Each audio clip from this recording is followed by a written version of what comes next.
Yo, check the mic, 1, 2, it's the breaking news report. This ain't a story about a fight, this is life on transport.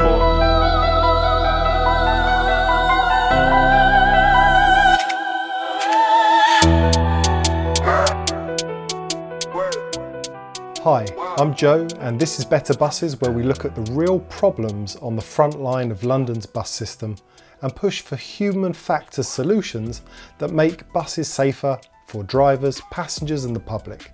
The opinions and views I share are my own and not my employer's, but having marched for the Bus Drivers' Bill of Rights, I'm convinced that this affects many drivers across London. Apologies for the delay between the last video and this one. This is actually the third version of this episode, and between rewriting it properly and dealing with a few circumstances outside the project, it took longer than I expected. There are also other issues and ways of looking at this that this short video simply can't do justice to, so I've tried to focus on the clearest thread: how better design can reduce error rather than leave drivers working around it.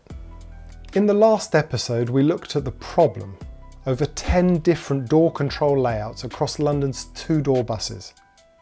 Different shapes, different positions, different logic. And when drivers move from one bus to another, they face opposite and inverted layouts. A human strength like muscle memory can turn into a liability. Think about that. We have a strength that we're all born with. Why on earth would we create an environment that doesn't utilise that natural advantage, but instead turns it into a problem? In this episode, I want to redress this balance and explain the rationale for the solution we suggested in the last episode. Inspired by Don Norman's idea of human-centered design, I'm not presenting this as a fixed answer, but as part of an iterative process, testing, learning, and improving the design around the way people actually use it. This design is not meant to be the perfect final answer. It is an iteration, a starting point for better thinking.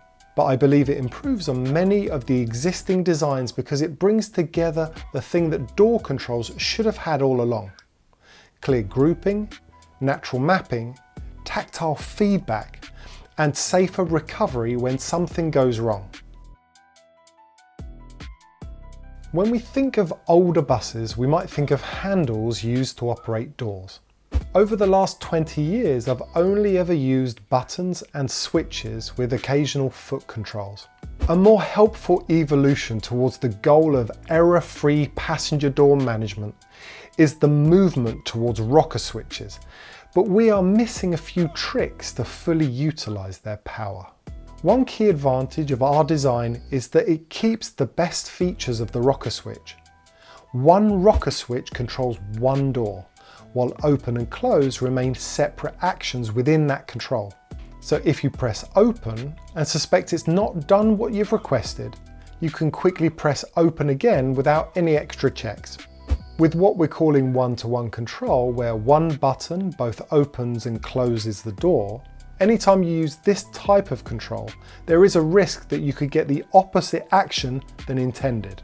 With a rocker, the control itself says this is one door with two possible actions. That is simpler, clearer, and it sets the stage for natural mapping beyond basic one-to-one controls. It also means open and close cannot be pressed at the same time, unlike separate open and close buttons. That is a good and useful constraint.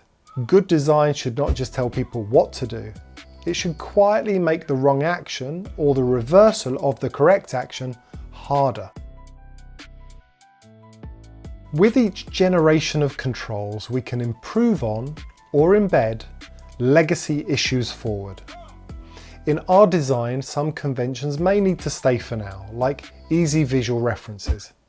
Red for open and green for close, because drivers have built years of habits around them. I would suggest that these are easier to use than many ambiguous symbols or wording. Another key advantage of our design, inspired by something Don Norman points out, is that it uses an opportunity many rocker switches miss: natural mapping. instead of simply placing rocker switches in a row. This design makes the controls a correctly orientated map to the thing being controlled. It uses spatial correspondence between the controls in the cab and the doors in the wider system. This helps reinforce the location of each door in the driver's mind while they are scanning for passenger movement. And when the driver is delayed by visual checks, passenger behaviour, noises or vibrations that suggest movement around the bus, that physical relationship continues to support the mental model through touch. A really important idea in our design is that tactile feedback should inform the driver's mental model as clearly as visual feedback. The switch's shape and orientation can reinforce which door it controls and what action the driver is instructing it to take. The reason is simple.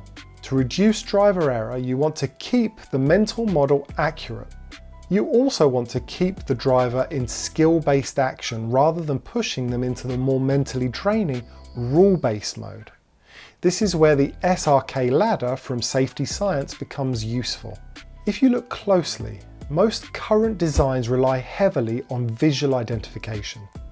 But in the real messy world where passengers make last-minute decisions and noises and movement distract the only employee on the bus, the driver, they already might have their fingers resting on the controls. If the driver's mental model slips in that moment, the tactile feedback they receive may not correct it.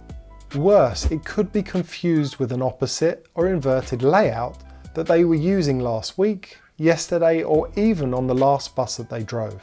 If you put yourself in the driving seat for a moment, your sight is already needed for everything else involved in managing the doors safely and effectively. They're used for internal, external and angled mirrors, CCTV where available, passengers and the saloon gangway, and the doorways themselves. Your eyes are already getting a workout, so the more information the control can give through touch, the more the driver's eyes can stay where they're needed most, while also keeping their mental model crisp. Shape can also strengthen the driver's mental model of the door. A triangle represents this well. The wider end suggests openness, space and clearance, while the pointed end suggests the absence of space, the closed position. Our design signals the same idea by giving open the larger end and closed the smaller end. The shape is doing more than separating two buttons. It is quietly reinforcing what we want the door to do. Shape also gives priority to the open control. Closing is the risky action, but open is both the safer action and the safety recovery action. With this style of rear door, opening usually moves the door into an area where, in normal use, no one is standing. Closing is different. It creates more risk because the doors move towards each other in a pincer action. In work as done, passengers can make last-minute decisions and move towards the closing doors. In that moment, open is the control that prevents harm. In most buses, it can stop the doors moving in the risky direction and reverse it back into a position where people are rarely ever in the way. That is why open should be larger, more prominent and easier to find by touch. The front door is slightly different because the opening action swings inward, but it is also within the driver's peripheral vision. And when the front door closes, it still creates a pincer movement. So here too, a larger, more prominent, easier to locate open control is helpful because open is the action that gives the driver the fastest route back to safety. The next advantage is something novel. Under finger, open and close feel the same in current rocker switches. We can change this. For the first time, we could add tactile feedback through shape that keeps the mental model crisp as to which button refers to which door, and we can do this with open and close. In other words, we differentiate through touch that open is different from close, and we don't have to look back down to establish this. Drivers should not have to keep looking down at their controls.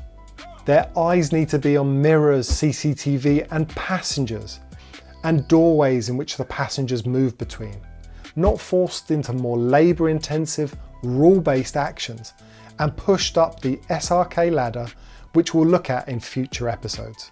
As we've pointed out, this design gives the hand more information. The larger rounded end is open. The smaller green end is closed. They feel different. So the driver can tell what they are touching without needing a visual check. A good control should help stabilize and reinforce the mental model. The hand should help the brain. This is why this design is better than many existing controls. It does not rely on color, labels, or memory. It uses grouping, shape, touch, proportion, and spatial correspondence to guide the driver. But whatever design is chosen, the wider point is standardization. And there is no point in standardizing a poor design.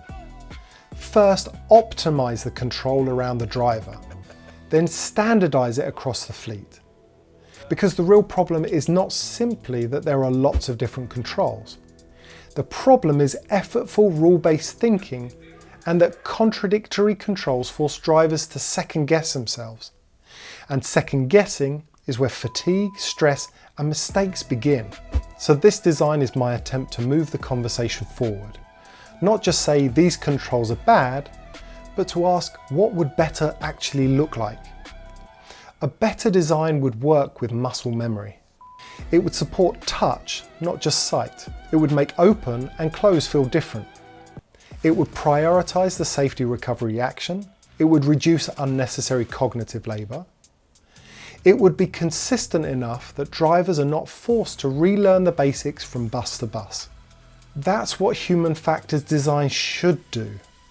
It should support the person doing the job. It should keep skilled actions at the skill-based level, where possible, instead of forcing drivers into slower, more effortful rule-based thinking under pressure. It should not wait for drivers to make mistakes and then blame them for it.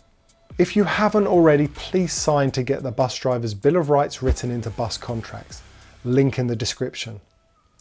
If we want safer buses, we need better tools, and door controls are one small but important place to start. This is Better Buses. Stay safe on the road.